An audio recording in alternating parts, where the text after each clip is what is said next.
جس آدمی میں حوصلہ پیدا ہو جائے نا، ساری دنیا اسی کی ہے، اس کا سب سے گزارا ہو جاتا ہے۔ وہ میرے کارواں ہے۔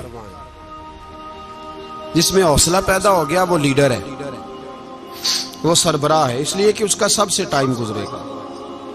اور جو آدمی حوصلہ نہیں پیدا کرتا، صبر نہیں کرتا، اس کا تو ماں باپ سے وقت نہیں گزرتا، اپنے بال بچوں سے اختلاف ہو جاتا ہے، اپنے سگے بہن بھائی ان کے ساتھ۔ اس کی وجہ کیا ہے کہ حوصلہ نہیں، صبر نہیں، راضی بالرضا نہیں۔ جو آدمی سمجھ لینا اللہ میرا رب ہے اور میرے حق میں جو کرے گا بہتر ہی کرے گا، وہ آزاد ہو گیا۔ وہ آزاد جیم جان دا کچھ وسا نہیں ہوں، جان یار نو دے تے شاد ہو جا، اس سے دل دے ہیں فساد سارے، دل دلبر نو دے تے آزاد ہو جا، تے جیو رکھے آباد تے رو وسدا، تے جدوں کرے برباد برباد ہو جا۔ وزن نہیں بنتا شعر کا، لیکن میں کئی دفعہ کہا کرتا ہوں، جے وہ رکھے آباد تے رو وسدا، جدوں کرے برباد تے چپ کر کے برباد ہو جا۔ اس میں لقمہ نہ دے، بحث نہ کر، یہ بھی نہ کہہ دیکھو جی میں نے کتنی، نہ چپ کر کے برباد ہو جا، بس ختم۔ اور ایک شاعر نے بڑی زبردست بات کہی تھی، نے کمال کر دیا، شعر سمجھ میں آ گیا تب بھی ٹھیک ہے، نہ بھی آیا تو شعر پھر بھی بڑا ٹھیک ہے، شعر پھر بھی بڑا ٹھیک ہے۔ اس نے کہا تھا، تو اگر عشق میں برباد نہیں ہو سکتا تو جا، پھر تجھے کوئی سبق یاد نہیں ہو سکتا، پھر تو ناکام ہے زندگی میں، پھر تو الف بے بھی نہیں یاد ہوگا۔ تو اگر عشق میں برباد نہیں ہو سکتا تو جا، پھر تجھے کوئی سبق یاد نہیں ہو سکتا، پھر تو فارغ ہے۔ تو عزیزو یاد رکھو، صبر، حوصلہ، دانائی، یہ آپ کو بڑا کرے گی۔ میرے رسول پاک صلی اللہ تعالی علیہ وسلم کو اللہ نے سمندروں سے بڑا حوصلہ عطا فرمایا تھا، سمندروں سے بڑا، سمندروں سے بڑا مشکل ہوتا ہے بیٹی کے قاتل سے صلح کرنا، بڑا مشکل ہوتا ہے، بڑا مشکل ہوتا ہے کانٹے بچھانے والوں کے رستوں میں پھول بچھانا۔ او بھائی یہ بڑا ہی مشکل ہے، بڑا بڑا۔ جنہوں نے پتھر برسائے ہوں، مکے سے نکالا ہو، ان کے گلے میں پھولوں کے ہار ڈالنا، پر سلام اس پر کہ جس نے دشمنوں کو بھی قبائیں دیں، سلام اس پر کہ جس نے گالیاں سن کر دعائیں دی۔ تو حضور نے حلم کا مظاہرہ کیا، تدبر، صبر ایک تدبیر ہے، یہ آپ کو سیاںہ کر دے، جو اللہ نے آپ کو دیا اس پہ راضی رہے، صبر کرے، اور اپنے ارد گرد لوگوں کو دیکھ کے پریشان نہ ہو۔ نبی پاک علیہ السلام نے اپنی امت کو صبر سکھایا، اور ساتھ یہ بھی حکم فرمایا کہ مصیبتیں اور مشکلیں بڑے لوگوں پہ آتی ہیں، چھوٹوں پہ مشکلات، جو دل کے چھوٹے ہوں، ذہن کے چھوٹے ہوں، ان پر اللہ مشکل نہیں ڈالتا۔ ایک صحابی نے کہا، یا رسول اللہ صلی اللہ علیہ وسلم، سب سے زیادہ مشکلات کن پہ آتی ہیں؟ تو حضور نے فرمایا نبیوں پہ۔ کن پہ؟ یا رسول اللہ اس کے بعد؟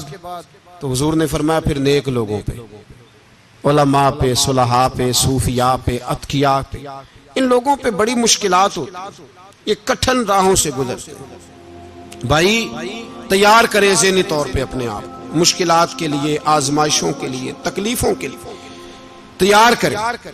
جب آپ تیار رہیں گے پھر آنے والی مشکل آسانی سے گزر جائے گی، اور جب کہیں گے پتہ نہیں کیا ہوگا، حوصلہ چھوڑ جائیں گے، پھر معاملہ خراب ہوگا۔ دلیر رہیں۔ نبی پاک صلی اللہ علیہ وسلم کے مدینے آنے سے پہلے ایک شخص تھا، عبداللہ بن ابی سلول اس کا نام تھا، تو مدینے والے لوگ اس کو اپنا پیشوا مانتے تھے، اوس بھی خزرج بھی، اس کی تاج پوشی بھی کی، بڑی اس کی منتا تھی۔ جب حضور آ گئے تو اس کا کاروبار بند ہو گیا۔ اب لوگ یہ نہیں سمجھتے کہ میں غلط ہوں، لوگ کسی کے مفادات کو ٹھیس پہنچتی ہے تو مخالفت کرنے لگ جاتا ہے۔ اب اس کے حالات جب خراب ہوئے تو اس نے پتہ کیا کیا، جھوٹ موٹ کا کلمہ پڑھ لیا۔ سمجھ آ رہی ہے باتوں؟ جھوٹ موٹ کا، اور منافقوں کا ایک ٹولہ اس نے تیار کر لیا، جس کا قرآن مجید نے سورہ منافقون میں ذکر کیا۔ ایک جنگ کا موقع تھا، نبی پاک صلی اللہ علیہ وسلم تشریف لے گئے تو عبداللہ بن ابی سلول بھی چلا گیا۔ حضرت عمر فاروق رضی اللہ تعالیٰ عنہ کے ایک غلام تھے، وہ پانی لینے کنویں پہ گئے، ادھر سے انصار میں سے، چونکہ حضرت عمر کے غلام مہاجر تھے، انصار میں سے ایک شخص پانی لینے پہلے سے آیا ہوا تھا، پانی بھرنے میں کوئی اختلاف ہو گیا، جھگڑا ہو گیا، مار کٹائی تک نوبت آ گئی۔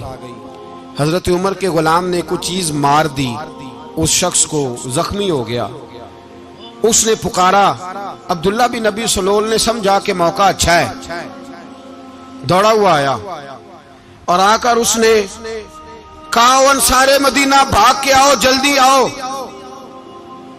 اور بڑے غلط جملے استعمال کیے، کہنے لگا اگر ان لوگوں کو تم اپنا بچا کچا کھانے کو نہ دیتے مہاجروں کو تو آج یہ تمہارے سر پہ نہ بیٹھتے۔ معاذ اللہ، ایسی باتوں پہ کہا کرے، بولے یہ روزمرہ کی گفتگو میں عادت بنائیں، کوئی ایسی بات کرنی ہو تو معاذ اللہ استغفر اللہ کہہ کے کرنی چاہیے۔ اس نے کہا کہ معاذ اللہ اب ان کو بچا کچا نہ دیں تو یہ ہمارے سر پہ نہ بیٹھتے۔ شور کیا اس نے۔ ہمارے ہاں بھی سیانے بندے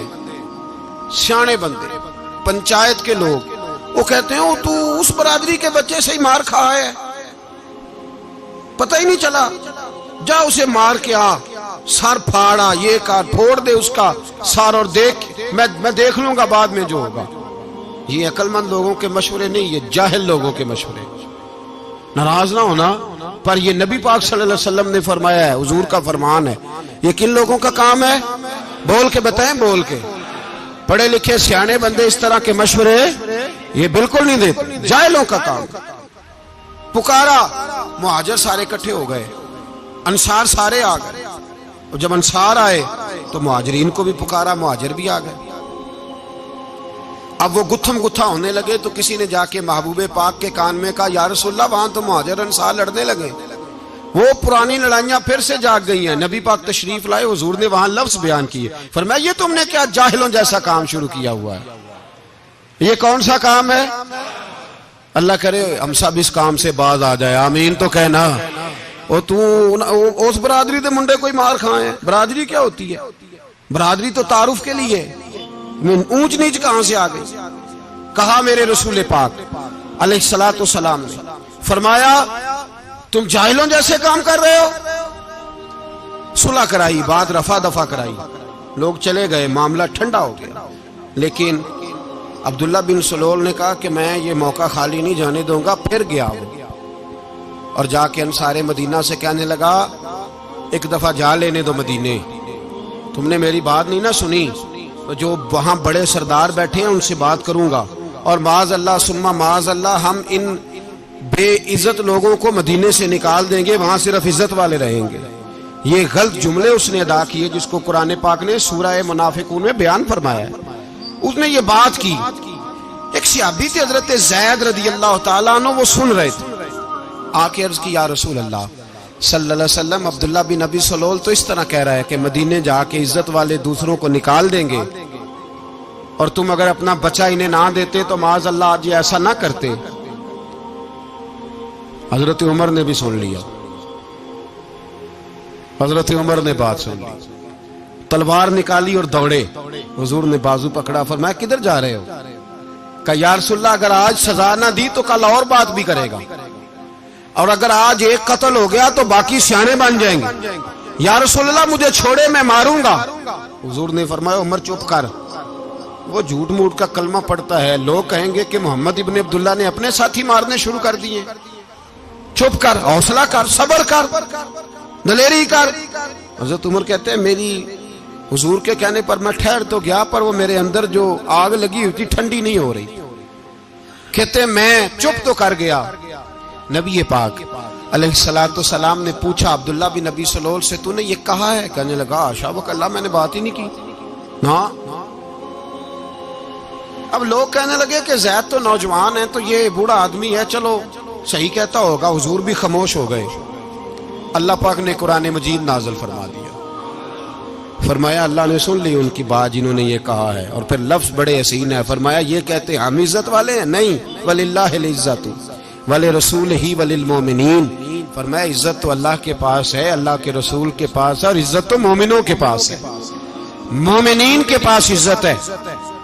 یہ قرآن پاک نے سارا مضمون بیان کر دیا کہ عبداللہ بن نبی سلول غلط کہتا ہے اور حضرت زید صحیح کہتے ہیں. حضور نے کچھ نہیں فرمایا، جا رہا ہے قافلہ.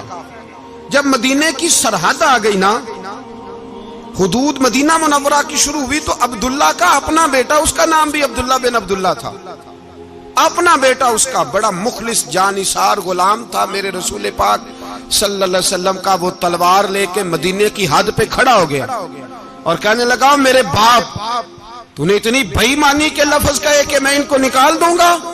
کہے اپنی زبان سے کہ میں ذلت والا ہوں، رسول پاک کو اللہ نے بڑی عزت عطا فرمائی، کہے ورنہ میں تیری گردن کاٹ دوں گا. بول.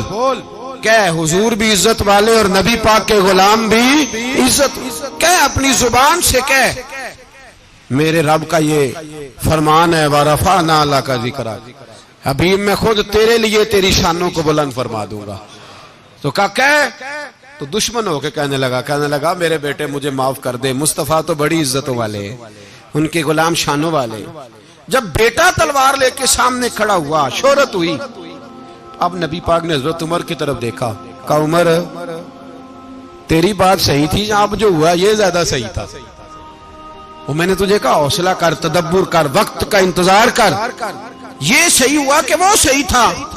تو حضرت عمر فاروق کہنے لگے یا رسول اللہ میں گواہی دیتا ہوں آپ واقعی اللہ کے سچے رسول ہیں صلی اللہ.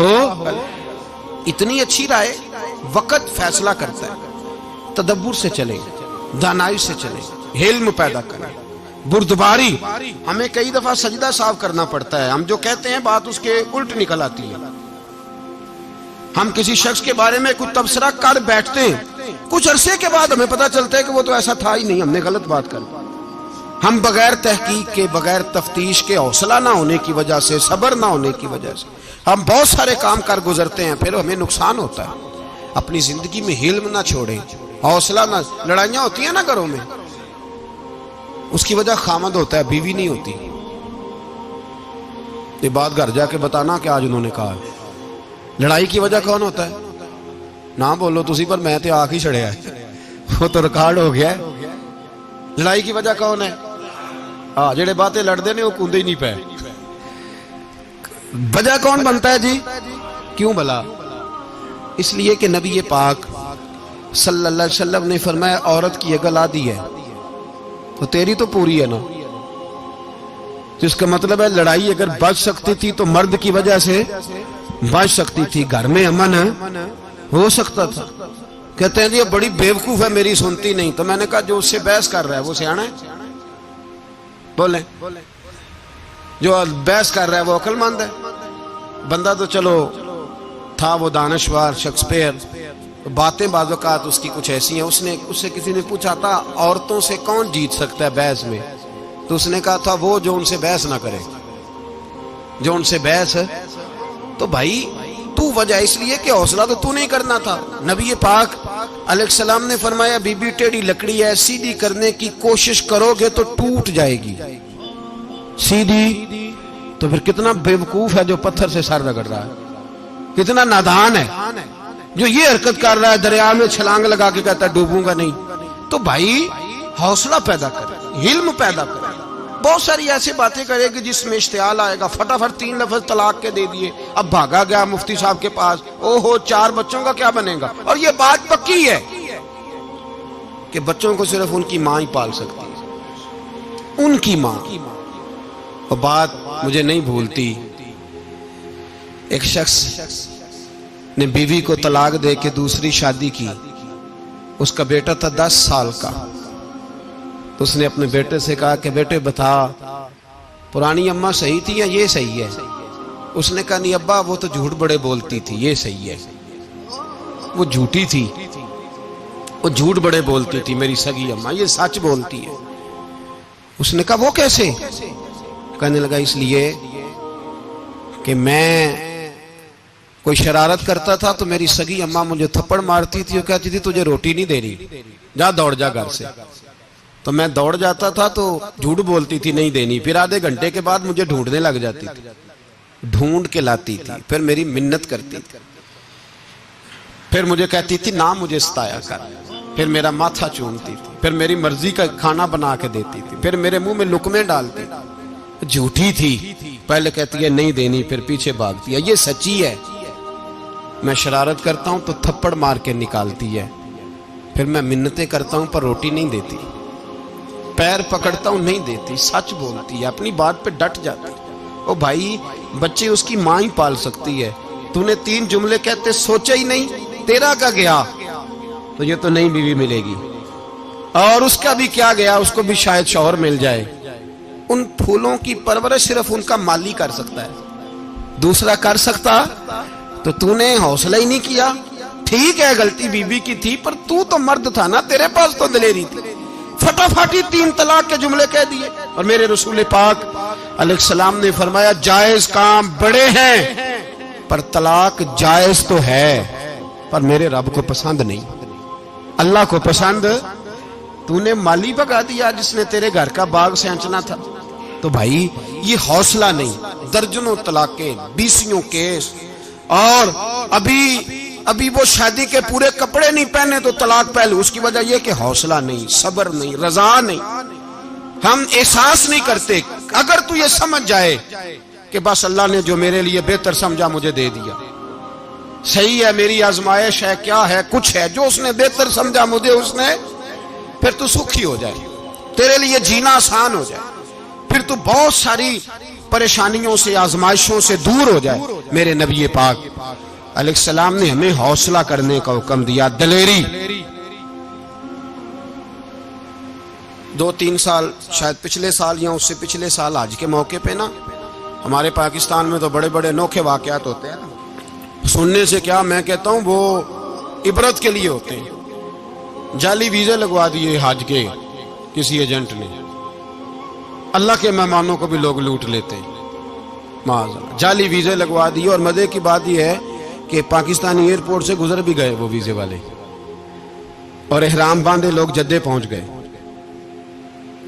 4 آدمی تھے، انہوں نے ویزا دیکھا تو کہا نقلی، آپ کو واپس جانا پڑے گا۔ اگلی فلائٹ سے وہ لوگ واپس آئے۔ آپ مجھے بتائیے، ان کی جب وہ چھوٹے چھوٹے کلپ آئے، میڈیا نے ان کی باتیں سنی تو ان کے آنسو نہیں تھمتے تھے۔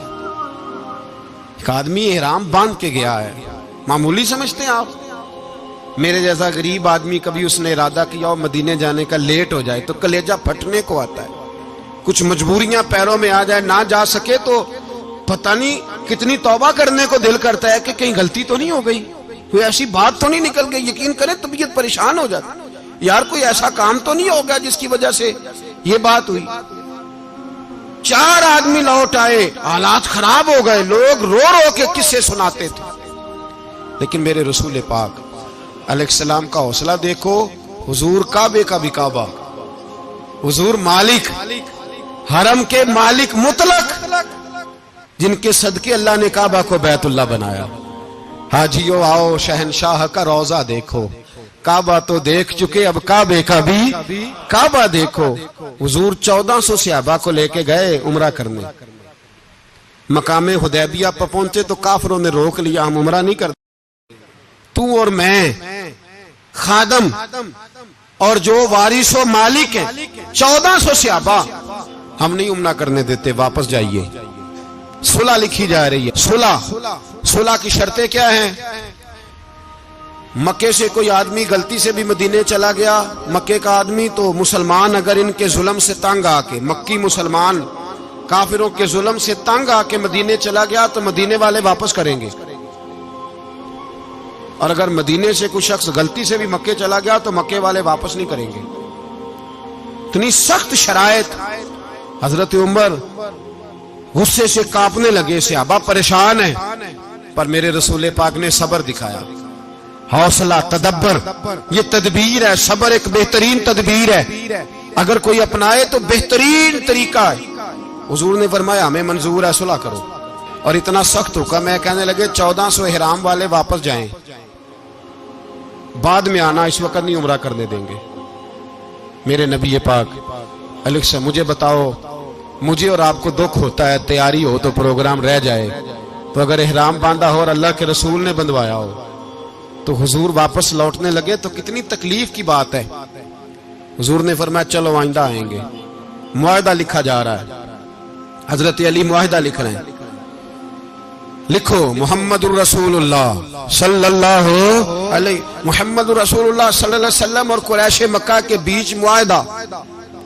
یہ تحریر لکھی جا رہی تھی تو ابو سفیان بول پڑا، کہنے لگا جی ہم محمد الرسول اللہ نہیں لکھنے دیں گے معاذ اللہ، یہی تو ہمارا جھگڑا ہے. اگر آپ کو رسول اللہ مان لیا تو پیچھے رہ کیا گیا، محمد ابن عبداللہ لکھیں. حضور نے حضرت علی سے فرمایا رسول اللہ کاٹ کے محمد ابن عبداللہ لکھو. حضرت علی لکھ رہے تھے، محمد رسول اللہ لکھا تھا، فرمایا رسول اللہ کاٹ کے محمد ابن عبداللہ لکھو. تو حضرت علی کہنے لگے حضور مجھے یہ لفظ کاٹنا نہیں آتا، حضور مجھے یہ لفظ کاٹنا. کسی صحابی نے اعتراض نہیں کیا کہ لکھنا آتا تھا، کہا مجھے کاٹنا. حضور نے دوبارہ کہا علی کاٹ دو. کہا یا رسول اللہ مجھے یہ لفظ کاٹنا نہیں آتا. میرے حبیب نے تیسری دفعہ کہا علی کاٹو.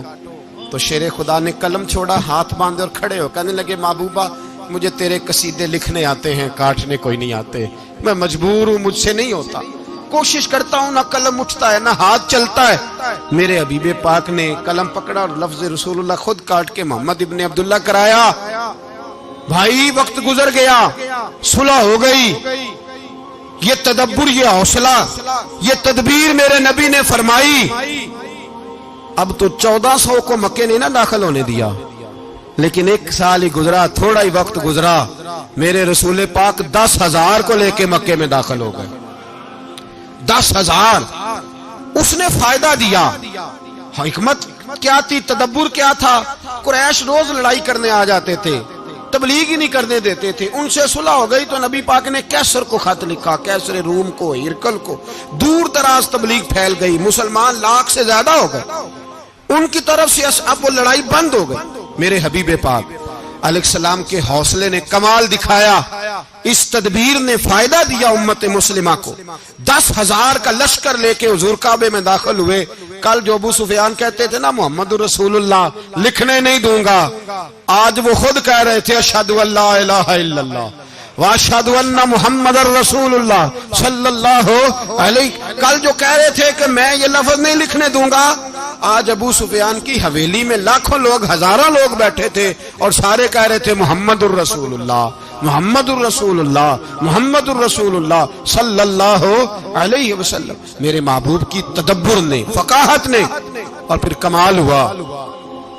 1400 کہاں اور 1,44,000 کہاں.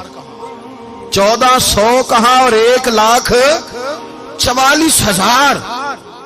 1400 کو نہیں جانے دیا عمرہ کرنے. میرے رسول پاک 1,44,000 کو لے کے حج کرنے چلے گئے. رسول نے حج کیا، ہر طرف لبیک لبیک کی صدائیں بلند ہوئی. یہ میرے نبی پاک کا تدبر ہے، حوصلہ ہے. اگر وقتی طور پہ حوصلہ کر جاؤ گے، دلیری کر جاؤ گے، آنے والا وقت آسان ہو جائے. حوصلہ نہیں، صبر نہیں، سکون نہیں. 2-4 باتیں، یہاں تک کہ لوگ ابا جی کی بات برداشت نہیں کرتے، ایسے جملے کہہ دیتے ہیں جو دوبارہ پلٹ کے نہیں آتے. ماں کو لفظ نہیں بولتے، باپ کی روح تک چھلنی کر دیتے ہیں وہ جملے. لیکن لوگ اس وقت حوصلہ کرنے، اور ہم پنجابی لوگوں نے تو گنجائش ہی بڑی دے دی ہے. کہتے ہیں بچہ ہے جے ایک ہی ہے، ایک بھی حوصلہ کرے کی ہے ماشاءاللہ. تو اگر جوان ہو گیا تو کہتے ہیں گرم خون ہے، مکہ کب. اگر بوڑھا ہو گیا تو کہتے ہیں بوڑھوں میں حوصلہ نہیں ہوتا، نہ بچے میں نہ تو کس میں حوصلہ ہوگا؟ بولے کسی میں بھی نہیں. چھٹی سب کو فتویٰ مل گیا نا، یہ بچہ ہے جی، ابھی یہ تو بچہ ہے، آپ تو سیانے بیانے ہیں، یہ بچہ ہے. کمال ہو گئی ہے بھائی.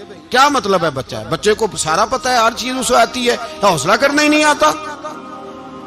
اور پھر کہہ دیا وہ تو گرم خون ہے. وہ کیا بات کرتے ہو؟ گرم خون ابے کے گلے پڑ گیا گرم خون. اس کو کھڑا کرو نا ایس پی کے سامنے اور اس کو مار تھپڑ اس کے منہ پہ، تیرے گرم خون کا پتہ چلے. غریب کے یہ گلے پڑ گیا، اس کو کھڑا کرو ایس او کے سامنے، پھر پتہ چلے گا خون کتنا گرم ہے. وہاں بالکل چپ ہے، بالکل خاموش ہے. اور گرم خون اس کا صرف اماں کے لیے. جلال صرف رہ گیا اگر غریب گھر کی بیٹی بیاہ کے لایا تو صرف اس کے لیے. کوئی ایسی بات نہیں. ہم بڑے سیانے، ہمارا غصہ بڑا سمجھدار ہے، ہمارا وہ گرم خون بڑا سیانا ہے. وہ جہاں دیکھتا ہے کہ معاملہ ہلکا ہے تو وہاں وہ گرم خون جلال میں، اور جہاں دیکھتا ہے کہ سامنے والا تگڑا ہے تو وہاں وہ گرم خون فوراً ٹھنڈا ہو جاتا ہے۔ حوصلہ پیدا کریں، زندگی حوصلے مند لوگ جیتے ہیں، جو حوصلے مند نہیں ہوتے وہ تو زندگی کا ایک سال لطف سے نہیں جی پاتے۔ حوصلہ کریں، مسکرائیں۔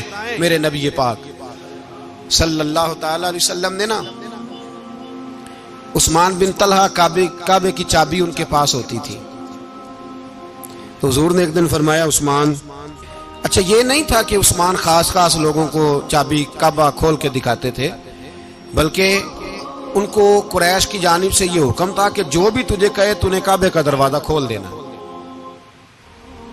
نبی پاک علیہ الصلوۃ والسلام نے نا ہجرت سے 2-4 دن پہلے کہا کہ عثمان ذرا چابی دو، میں نے کعبہ اندر سے دیکھنا ہے۔ بڑے ٹھنڈے دل سے ذرا سننا، ادھر دیکھو میری طرف، ادھر دیکھیے گا ذرا میرے بھائی۔ میں نے ایک بندے سے کہا یار پانی کی بوتل دینا دکاندار سے، ایک ہے اس نے کہہ دیا نہیں میرے پاس۔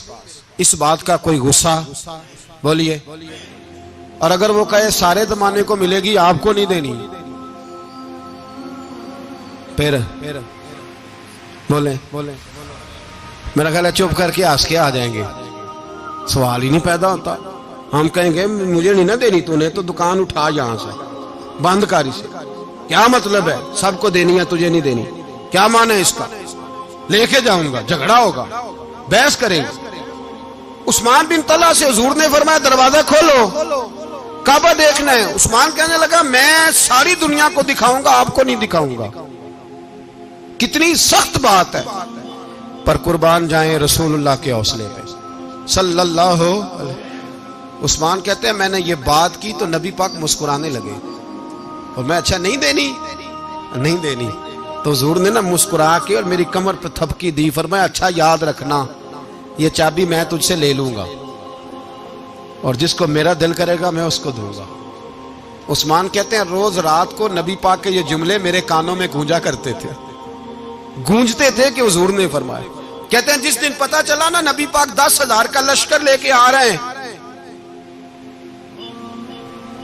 تو ابو سفیان میٹنگیں کر رہے تھے، مکے کے سارے سردار تیاری کر رہے تھے، اور میرے کانوں میں ایک ہی لفظ تھا کہ حضور نے فرمایا میں چابی لے لوں گا، پھر جس کو میں چاہوں گا اسے دوں گا۔ عثمان کہتے ہیں حد ہو گئی، وقت گزر گیا، حضور آ گئے، طواف فرمایا، اور طواف کے بعد میرے نبی پاک علیہ السلام نے فرمایا بلاؤ نا ذرا عثمان کو۔ عثمان کہتے ہیں میں چابی لے کے آیا تو دوسرا جملہ کوئی نہیں۔ ساڈے نا کوئی بندہ مشورہ دے وے اودی نہ منیے، تے جے کام مونجو ہو جے نا، جن جو نے مشورہ دیتا سی تے او نال ہی غوث پاک بن جاندا ہے۔ تینوں آکھیا سی نا، فوراً ہی داتا علی اجمیری ہو جاندا ہے۔ وہ کہندا تینوں پتہ نہیں میں کڈا ولی اللہ، تینوں میں آکھیا سی میں انج نہ کر، اور بندہ پریشان ہوتا ہے، کام الٹ ہو گیا، اور لاگوں آکھی جاندا ویکھو جی میں تے تانوں پہلوں ہی آکھیا سی جی۔ عجیب بات ہے، شیخ چلی کی طرح پیچھے پڑ جائے گا، میں نے تو پہلے ہی کہا تھا۔ او بس کر یار، اب تو خواجہ معین الدین اجمیری ہو گیا، بس کرو۔ مشورہ ہی ہوتا ہے، کسی کا مل جاتا ہے اور کسی کا نہیں لیا جاتا۔ فوری طور پہ بندہ اٹھ کے نا تو ولایت کی 4تھی سیڑھی پہ چڑھ جائے گا، کہے گا میں تو ابدال وقت ہوں، میں قطب دورہ ہوں، میں نے تجھے کہا نہیں تھا۔ اب بس کر یار، کئی دفعہ مشورے صحیح ہوتے ہیں، کئی دفعہ صحیح۔ بولیے نبی پاک صلی اللہ علیہ وسلم کی احد کے دن خواہش یہ تھی کہ اندر رہ کے لڑنا ہے۔ جوان صحابہ نے کہا باہر جا کے لڑائی کرنی ہے، حضور نے باہر جا کے جنگ کی، بظاہر مسلمانوں کو شکست ہوئی۔ حضور نے ایک دفعہ نہیں کہا کہ میں نے تمہیں کہا نہیں تھا اندر رہنا ہے، بس ہو گیا جو ہو گیا۔ اب اس میں فٹافٹ اگلے کو حوصلہ دو، کوئی عرض نہیں یار۔ نبی پاک سب بولیے صلی اللہ علیہ وسلم، میرے حبیب پاک علیہ الصلوۃ والسلام نے نا کہا عثمان کو بلاؤ۔ عثمان آئے تو عثمان کہتے میں نے چابی دی تو میں تیار تھا کہ اب میری بات ہوگی اور رسوائی ہوگی، لیکن کہتے ہیں قربان جائیں مصطفیٰ نے تو یہ جملہ بھی نہیں کہا کہ میں نے تجھے کہا نہیں تھا، یہ بھی نہیں کہا۔ حضور نے چابی لی، کعبے کے بت صاف کیے، نماز پڑھی، واپس آئے، فرمایا عثمان میرا وعدہ تھا تیرے ساتھ کہ جس کو میں چاہوں گا چابی دوں گا، یہ لو چابی میں تجھے ہی دینا چاہتا ہوں، لے لو رکھ لو۔ عثمان کہتے ہیں وہ چابی نہیں میرے طرف آ رہی تھی، میری طرف ایمان آ رہا تھا، وہ چابی نہیں آ رہی، ایمان آ رہا تھا میری جانب۔ کہتے ہیں میرے ہاتھوں میں چابی آئی اور میری زبان پہ کلمہ توحید جاری ہو گیا۔ بھائی تدبر، حوصلہ، صبر، رضا، ہمیں تو ٹائم بھی نہیں گزارنا آتا. گھر کا ماحول، گھر کے اندر رہ کے لوگ دکھی ہیں، اس لیے کہ ہماری طبیعتوں میں حوصلہ نہیں، ایک منٹ کے لیے نہیں، ایک سیکنڈ کے لیے بھی ہم یہ برداشت نہیں کرتے کہ چلو تھوڑا انتظار کریں، وقت کو دیکھیں، موقع کو دیکھیں. میرے نبی پاک علیہ الصلوۃ والسلام پہ اتنی مصیبتیں آئیں کہ پہاڑ پہ آتی تو وہ ریزہ ریزہ ہو جاتے، لیکن کسی مقام پر بھی حضور علیہ الصلوۃ والسلام شکوہ کرتے نظر نہیں آتے. ہم غریبی کا رونا روتے ہیں، ہر چوتھا آدمی کہتا ہے بڑا غریب ہوں، لیکن میرے نبی پاک علیہ الصلوۃ والسلام نے چوتھے دن کھجور کھائی، سرکہ کھایا ہے اور موٹے بان کی چارپائی پہ آرام کیا. حضرت عمر نے کہا حضور کتنی تکلیف ہے؟ فرمایا عمر کوئی تکلیف نہیں، تھوڑا سا تو وقت ہے، جنت میں جائیں گے، ساری نعمتیں اللہ نے ہمارے لیے تیار کی ہوئی ہے. راضی بالرضا، راضی بالرضا، کوئی کسی قسم کا مسئلہ نہیں. ہمیں آزمائشیں آتی ہیں، تکلیفیں آتی ہیں، بیماریاں آتی ہیں، لوگ چھوٹی چھوٹی بات پر پریشان ہو جاتے ہیں، ذرا سی بات پر شکوہ کرتے ہیں. میرے رسول پاک علیہ السلام نے فرمایا جب میرا رب کسی کو بیمار کرتا ہے تو 2 فرشتوں کو بھیجتا ہے، جاؤ میرے بندے کی تیمارداری کر کے آؤ. اللہ اکبر، خود رب بھیجتا ہے، جاؤ میرے بندے کی. تو مجھے بتائیے جب اللہ بھیجے تو پھر تندرست خوش نصیب ہوا کہ بیمار؟ جی تندرست پھر خوش نصیب کون ہوا؟ میرے نبی پاک صلی اللہ علیہ وسلم نے فرمایا رب 2 فرشتے بھیجتا ہے، فرماتا ہے پتہ کر کے آؤ میرے بندے کا اس کا کیا حال ہے، حالانکہ اللہ سارا ہی جانتا ہے. فرشتے آتے ہیں، واپس جاتے ہیں، رب کریم پوچھتے ہیں بتاؤ میرا بندہ کیا کہتا تھا؟ اللہ تجھے سارا ہی پتہ ہے، پر ہم سے پوچھتے تو بتا دیتے ہیں. وہ یہ کہتا تھا کہ میں اپنی رب کی رضا پہ بڑا ہی راضی ہوں. وہ تیری حمد کر رہا تھا، تیری تعریف کر رہا تھا، تیرا شکر کر رہا تھا، تیرے لیے کلمات حمد بیان کر رہا تھا. تو میرے نبی پاک علیہ السلام فرماتے ہیں، اللہ فرشتوں سے فرماتا ہے سنو پھر اگر میں اپنے بندے کو اس بیماری میں شفا دوں گا تو اس تندرستی سے زیادہ اچھی تندرستی دوں گا جو پہلے اسے عطا کی ہوئی تھی، پہلے سے اچھی صحت دوں گا. اور اگر اسے اس بیماری میں موت دوں گا تو پھر مرتے ہی اس کے لیے میں جنت کا فیصلہ فرما دوں گا. بھائی جب تو راضی بالرضا رہتا ہے، راضی بالرضا، بڑی سادی سی بات ہے بھائی. آپ گھر گئے روٹی مانگی تو اگر کسی نے کہا نا کہ اتنی تھکاوٹ ہے ٹائم پہ آیا کرے اس وقت، تو روٹی تو وہ بھی مل گئی پر اس میں لذت، وہ سکون نہیں، وہ سکون نہیں. میری اماں جی سالن پکا کے رکھ لیتی تھی تو روٹی جب بھی کوئی مانگتا تھا تو تازی بنا کے دیتی تھی، ان کی طبیعت تھی. تو میں اکثر ان سے کہتا کہ اماں جی پکا کے رکھ دیا کرو. تو کہتے تمہیں خوشی نہیں ہوتی جب تمہاری اماں تازی پکا کے دیتی ہے؟ خوشی ہوتی ہے، طبیعت میں خوشی ہوتی ہے. ان کا مزاج تھا، ذوق تھا، تو ہم سمجھتے تھے یار یہ بڑی سعادت کی بات. تو آپ گھر گئے رات کو تو گھر والوں سے کہا روٹی، تو فوراً اٹھے، فوراً، اور انہوں نے کھانا تازہ بنایا اور ساتھ یہ بھی کہا باہر سے نہ کھایا کرے بندہ بیمار ہو جاتا ہے. کتنی ٹھنڈک پہنچتی ہے آدمی کے دل کو، سکون ملتا. تو بھائی بیماری تو آپ نے کاٹ لی لیکن ساتھ کہو ہو بڑا بیمار ہوں، میں نے تو اتنے گناہ بھی نہیں کیے، ظلم بھی نہیں کیا، کسی کو کچھ بھی. اب بیماری تب بھی کٹ گئی پر بڑی آزمائش، مریض ڈاکٹر کے گلے پڑ رہا، اس کے لواحقین جھگڑے کر رہے ہیں، بیماری وہ بھی کٹ گئی. اور ایک بیمار وہ ہے جو چارپائی پہ لیٹا ہے اور کہتا ہے جس طرح میرا اللہ راضی اسی طرح میں بھی راضی. تو بیماری اس کی بھی کٹ گئی. حضرت یونس علی نبینا علیہ الصلوۃ والسلام نے ایک دن حضرت جبریل امین ملنے آئے تو جناب یونس علیہ السلام کہنے لگے اے جبریل، اللہ کے نیک بندوں میں جو اللہ کو اس وقت سب سے زیادہ پسند ہے نبیوں کے بعد، توجہ کرنا بات پر، جو سب سے زیادہ اللہ کو پسند ہے نبیوں کے بعد ولیوں میں، اور سب سے زیادہ اللہ جس کو اللہ کی بارگاہ میں عبادت گزار لکھا جاتا ہے، میری اس بندے سے ملاقات کرا. تو حضرت جبریل نے جناب یونس علیہ السلام کو ساتھ لیا تو ایک شخص کے پاس پہنچے جو آنکھوں سے اندھا تھا، دونوں ہاتھ اس کے سلامت نہیں تھے اور پورے جسم میں پیپ جاری تھی، ریشہ تھا. جب جا کے السلام علیکم کہا نا حضرت یونس نے، اس نے وعلیکم السلام کے بعد پہلا لفظ پتہ کیا کہا؟ اس نے کہا یا اللہ تیرا شکر ہے، یا اللہ تیرا، آپ بھی ادا کریں اللہ کا شکر، یا اللہ تیرا، اللہ تیرا شکر ہے۔ تو حضرت یونس علیہ السلام کہنے لگے تو شروع سے اس طرح کا ہے، نابینا بھی اور ہاتھوں سے معذور بھی اور سارا جسم شروع سے۔ تو بڑے ہی خوبصورت لفظ اس بیمار نے کہے، کہنے لگے نہیں حضور میں بالکل ٹھیک ٹھاک تھا، جب تک میرے رب نے چاہا کہ یہ دنیا کو دیکھے تو تب تک اس نے مجھے آنکھیں دیں، اور جب اس نے چاہا کہ اب اس کا دیکھنا بہتر نہیں تو اس نے واپس لے لی۔ تو یا اللہ تیرا شکر ہے، اللہ تیرا شکر ہے۔ پھر کہا جب تک اس نے چاہا کہ میرے ہاتھ رہے تب تک رہے، جب اس نے چاہا کہ میرے لیے بہتر نہیں تو اس نے لے لیے، تو یا اللہ تیرا شکر ہے۔ جب تک اس نے چاہا کہ میرا جسم صحیح و سلامت رہے تو رہا، اور جب اس نے چاہا کہ میرے لیے بہتر نہیں تو مجھے بیمار کر دیا، تو یا اللہ تیرا شکر ہے۔ تو حضرت یونس علیہ السلام کہنے لگے جبریل واقعہ یہ اللہ کا سب سے زیادہ شکر گزار بندہ ہے، سب سے زیادہ عبادت گزار بندہ ہے، سب سے زیادہ۔ میرے نبی پاک علیہ السلام نے فرمایا میرا مومن ہر حال میں ہی نفع میں ہے، نعمت ملے تو شکر کر کے نفع، مصیبت آئے تو صبر کر کے نفع۔ اپنی زندگی میں تحمل، بردباری، علم پیدا کرے، حوصلہ پیدا کرے۔ ہر آنے جانے والے شخص کے مزاج کے مطابق اسے نہ ملے، اپنا مزاج صحیح رکھے، اپنی طبیعت کے مطابق اپنے ماحول کو برقرار رکھے۔ علم کے ساتھ گزارا کرو گے تو رشتہ داروں سے بھی بنی رہے گی، دوستوں سے بھی بنی رہے گی، ہر ایک سے تعلق رہے گا۔ اور اگر آپ کے اندر یہ حوصلہ نہیں تو پھر سارے معاملات پریشانی کا شکار ہو جائیں گے۔ یہ تو آج کا مضمون تھا۔ ہمیں نا لوگ مشورہ دیتے ہیں، کہتے ہیں پیر صاحب درویشوں کو سیاست کی بات نہیں کرنی چاہیے، دیتے ہیں نا مشورہ لوگ، جی تھوڑا تھوڑا بول دیں، تھوڑا تھوڑا دیتے ہیں نا۔ اگرچہ ہم ان کی بات نہیں مانتے، اس لیے کہ اقبال نے کہا تھا جدا ہو دین سیاست سے تو رہ جاتی ہے چنگیزی، جدا ہو دین سیاست سے تو۔ اور پہلا فکرہ یہ ہے کہ جلال بادشاہی ہو یا جمہوری تماشا ہو، جدا ہو دین سیاست سے تو رہ جاتی ہے۔ اس نے کہا جب سیاست اور دین علیحدہ علیحدہ ہوتے ہیں تو چنگیز خان اور ہلاکو خان پیدا ہوتے ہیں۔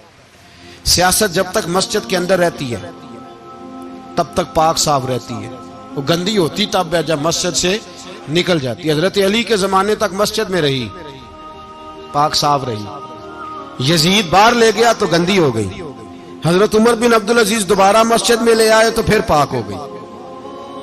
لیکن پھر بھی ایک ساتھی نے مجھے کہا تو اس کی بات میں، سب کی باتیں نہیں مانتا، اس کی بات میری سمجھ میں آئی۔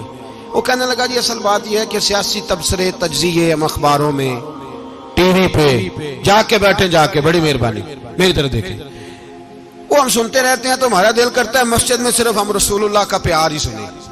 تو میں نے کہا یار تیری بات دل کو لگتی ہے، یہ بات صحیح ہے، چلو یہ نیت اچھی ہے، یہ تیرا نظریہ ٹھیک ہے، مان گئے ہم۔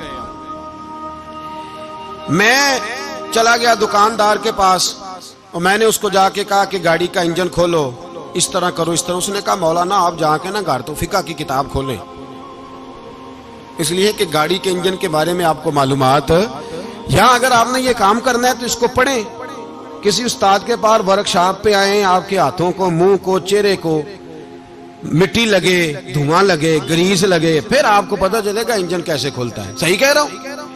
نہیں صحیح کہہ رہا؟ دعا گلا تو یہاں کر چڑی جائے، صحیح کہہ رہا ہوں جی۔ اگر مولوی کو اجازت نہیں سیاست کی بات کرنے کی، اور مولوی کو اجازت نہیں کہ انجن کی بات کرے، تو سیاستدان کو اجازت ہے دین کی بات کرنے کی؟ یہاں تو وہ آئے نا مدرسے میں پڑھے، پورا دین حاصل کرے، پھر وہ بولے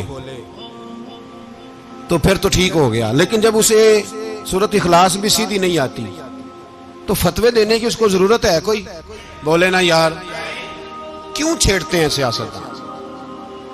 ہم نا پچھلے جمعے جلوس نکالنا چاہ رہے تھے ختم نبوت کی ترمیم کے حوالے سے، حکومت وقت نے کہا کہ ہم واپس لیتے ہیں، تو میرے بہت سارے دوستوں نے کہا جی نکالنا چاہیے، انہوں نے کیا کیوں؟ میں نے کہا یار لوگوں کو بھی پریشان نہیں کرنا چاہتے، ہماری اپنی سڑکیں ہیں، کسی کو بس ٹھیک ہے، انہوں نے واپس لے لی تو بات ختم ہو گئی، ہم مان گئے، تسلیم کر لیا۔ اتنا ہمارا مطالبہ ہے کہ اس آدمی کو ضرور سزا دو جس نے یہ ترمیم کی ہے، لیکن ہم نہیں کرتے، کوئی نہیں نکلے، نہیں نہ نکلے بولے۔ تو وزیر قانون صاحب کو کیا مصیبت بنی ہوئی ہے نیا فتویٰ دینے کی؟ کہ ہے کوئی شوق انہیں دینا چاہیے فتویٰ؟ کہتے نہیں نہیں مرزائیوں میں ہمارے درمیان تھوڑا ہی فرق ہے. مجھے یوں لگتا ہے کہ یہ جان بوجھ کر کوئی نہ کوئی ایسی شرارت کرتے ہیں جس سے لوگ اشتعال میں رہیں. جان بوجھ. حلم، حوصلہ، صبر ذات کے بارے میں تو ہے، لیکن اگر کوئی رسول پاک کی بے ادبی کرے تو پھر حوصلے کی بات ہے ہی نہیں. پھر تو جہاد کی بات ہے. اور میں دیانتداری سے مسجد میں باوضو بیٹھ کر جمعے کے دن مشورہ دیتا ہوں حکومت کو اور وزیر قانون کو مشورہ دیتا ہوں کہ نہ فرعون کی حکومت ساری زندگی رہی، نہ نمرود رہا، نہ جاج بن یوسف رہا، نہ یزید رہا. اور یار درباری بن کے حکمرانوں کی چاپلوسی کرتے کرتے تم یہاں تک آ گئے ہو کہ اب نبی پاک کی عزت کو ہاتھ ڈالنا شروع کر دیا ہے. اور آپ یقین کریں سیاسی جماعتوں کا اتنا برا حال ہے کہ ان کے لیڈر کے بارے میں کوئی بات کرے تو پاگل ہو جاتے ہیں یہ احتجاج کر کر کے. اور اس نے ڈائریکٹ کہہ دیا کہ ختم نبوت کا مسئلہ ہی کوئی نہیں، جو دین کی بنیاد ہے، کسی کو پرواہ نہیں. مجھے تو ان لوگوں کی فکر ہو رہی ہے جن لوگوں نے انہیں ووٹ دیے ہیں، وہ اللہ کو کیا جواب دیں گے. اور یہ اللہ ماشاءاللہ ساری سیاسی جماعتیں اس طرح کی. اور میرا وزیر قانون صاحب کو بھی مشورہ ہے کہ زندگی بڑی تھوڑی ہے، بڑی تھوڑی. اللہ سب کو معاف کرتا ہے، اپنے رسول کے غداروں کو معاف نہیں کرتا. اور یہاں تمہاری گاڑیوں پہ جھنڈے لگے ہوئے ہیں، وہاں بھی تمہارے جھنڈے لگیں گے، پر اس لیے لگیں گے کہ یہ غدار ہیں ناموس رسالت کے. یہ جھنڈے لگیں گے. شرم کرو اور ڈر جاؤ، بس کر دو. تمہارے منہ میں اب دانت پورے نہیں رہے. کوئی شوگر کا مریض ہے تو کوئی بلڈ پریشر کا، تو کوئی ہارٹ کا، تو کوئی کینسر کا. شرم کرو اور اپنی قبر کی بھی تھوڑی سی فکر کرو. بتاؤ پاکستان کے کتنے صدر گزرے، وزیر اعظم گزرے، تو ان کی قبریں کہاں ہیں؟ کوئی جاتا ہے ان کی قبروں پہ؟ کسی کو خبر ہے؟ کیوں اپنے لیے جہنم کٹھی کرتے؟ سارا کچھ دنیا داری رہ گئی ہے، سارا کچھ صرف یہی رہ گیا. حضرت ابو بکر سردار تھے، حضرت عمر سردار تھے قبیلے، حضرت عثمان سردار تھے. انہوں نے سرداریوں کو ٹھوکر مار کے رسول اللہ کے قدموں میں بیٹھنا پسند کی. سرداریاں چھوڑ کے غلام بن گئے. تم سرداریاں بچانے کے لیے رسول اللہ کی غداری کرتے ہو، شرم نہیں آتی؟ اور قوم شکوہ ہے مجھے ان لوگوں سے جو مولوی تو کہہ دیتے ہیں تو سیاست نہ کر، اور کسی سیاستدان کو منع نہیں کرتے کہ جب تجھے سورت فاتحہ بھی نہیں آتی تو تجھے کس نے اجازت دیا اتنی بڑی بات؟ اور میں نے پچھلے سے پچھلے جمعے بھی کہا تھا، پھر کہتا ہوں اور آن دی ریکارڈ کہتا ہوں، مرزائی کل بھی کافر تھے، آج بھی کافر، اور قیامت تک. اور جو ان کے کفر میں شک کرے وہ بھی، اور پکا بے ایمان ہے، کافر ہے. وہ وزیر قانون ہو یا صوبائی ہو یا وفاقی ہو، من شک فی کفر ہی فقط کفر. جو مرزائی کے کفر میں شک کرے وہ بھی کافر ہے. ہمارے رسول آخری رسول ہے. ہم کسی کو یہ اجازت نہیں دیں گے کہ وہ ختم نبوت میں رکھڑا ڈالنے کی کوشش کرے. ہم کسی کو یہ اجازت ہے. اور تم نے قوم کو لوٹا، لوٹتے رہو. اب ایمان پہ ڈاکے تو نہ ڈالو. تمہیں دولت لوٹ کے پیٹ نہیں بھرا، اب ایمان لوٹنا شروع کر لیا ہے. تمہارا فیکٹریاں لوٹ کر، قومی خزانہ لوٹ کر پیٹ نہیں بھرا. بھائی مانو اب دین بیچ کر اپنی حکومتیں پکی کرو گے. اور وہ لوگ بھی تیار ہو جائیں جو ان بے ایمانوں کو منتخب کرتے ہیں، ان سے بھی سوال کرے گا ختم نبوت کا موضوع قیامت کے دن کہ تم بتاؤ. ان کو سپورٹ کرتے تھے جو رسول اللہ صلی اللہ علیہ وسلم کے بعد بھی کسی نبی کو نبی ماننا درست جانتے تھے. شرم آنی چاہیے، خیال ہونا چاہیے. اور میں نے کہا کہ ہمارا دل نہیں چاہتا، آپ یقین کریں. ہمیں شوق ہے جلوس نکالنے کا، تمہارے خلاف باتیں کرنے کا. تم نے روز تھرمامیٹر نکالا ہوتا ہے، چیک کرتے ہو کہ ایمان کتنا ہے کتنا نہیں ہے. یہ پاکستان اگر صوبہ سندھ ہے تو حضرت عبداللہ شاہ غازی کا ہے، اگر بلوچستان ہے تو حضرت بابا عبد الرحمان کا ہے، اور اگر پشاور ہے تو وہ صوفیاء کا ہے، اور اگر یہ دھرتی پنجاب ہے تو یہ داتا علی اجویری کی ہے، یہ بابا فرید الدین کی ہے. اس میں کسی غدار کو قبضہ کرنے کی اجازت بالکل نہیں ملے گی. اور ہم وہ لوگ بھی نہیں جو چپ کر کے اندر سوتے رہیں، قوم جو کرتی ہے کرتی رہے، ہمیں پرواہ نہیں. نہ ایسی کوئی بات نہیں. کوئی بندہ نہ سمجھے کہ انہیں ہوش نہیں، انہیں پتہ نہیں. ہمیں سارا کچھ ہی آتا ہے. پھر اگر کل کو کوئی ممتاز قادری پیدا ہو گیا تو شکوہ نہ کرنا. کل کو کوئی پھر سے آمر چیمہ نکل آیا تو شکایت نہ کرنا، یاد رکھنا۔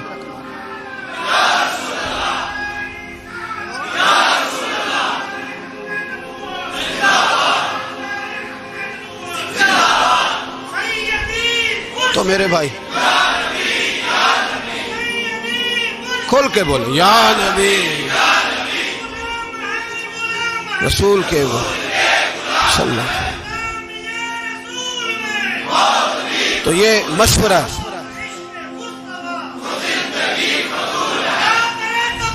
جزاک اللہ، تو یہ تمہیں مشورہ ہے۔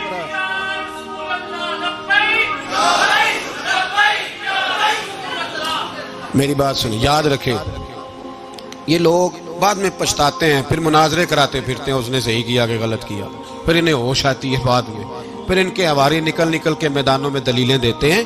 اس لیے ہمارا مشورہ ہے انہیں کہ یہ اپنی حد میں رہیں، اور جو کام تمہارے ذمہ، میں نے کہا نا تم نے بڑا لوٹا، یہ قوم روز تمہیں موقع دیتی ہے لوٹنے کا، یہ موقع دیتی ہے، تو تم نے دولت لوٹ کے پیٹ نہیں بھرے، اب ایمان لوٹنے کے چکر میں آ گئے ہو۔ یاد رکھو مسلمان گناہگار ہیں، غدار نہیں ہیں۔ تمہیں دولت لوٹنے کا تو شاید موقع مل گیا ہے، پر ایمان لوٹنے کا موقع نہیں ملے گا، تو اس لیے اس کو لگام دو۔ اور ویسے بھی کتا جو پالتو ہوتا ہے نا، اس کو گھر کے اندر سنگلی سے باندھ کے رکھنا چاہیے۔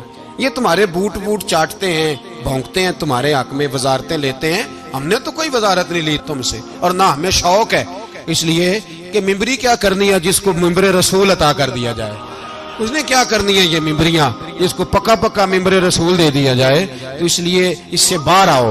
میں نے کہا بڑے بڑے نمرود، فرعون، قارون دفن ہے، تمہارا بھی نام تک نہیں ہوگا، بالکل نام نہیں ہوگا۔ اس لیے ہمارا مشورہ، اور آپ لوگ بھی آئے نا یہ اگلے سال، تو ان کو کھڑا کر کے پوچھ لینا، اسلامی جمہوریہ پاکستان کا تم نے MPM میں نے بننا ہے، پہلا کلمہ ہی صحیح سنا دو، چلو خدا کا واسطہ یہی بتا دو کہ تمہیں نماز بھی ڈھب سے آتی ہے کہ نہیں، اور آپ کی موج ہے، آپ بٹھا لیتے ہیں سر پہ، کیا کریں، سمجھانے والے مفت گناہگار ہو گئے اور بہکانے والے سب تمہارے یار ہو گئے۔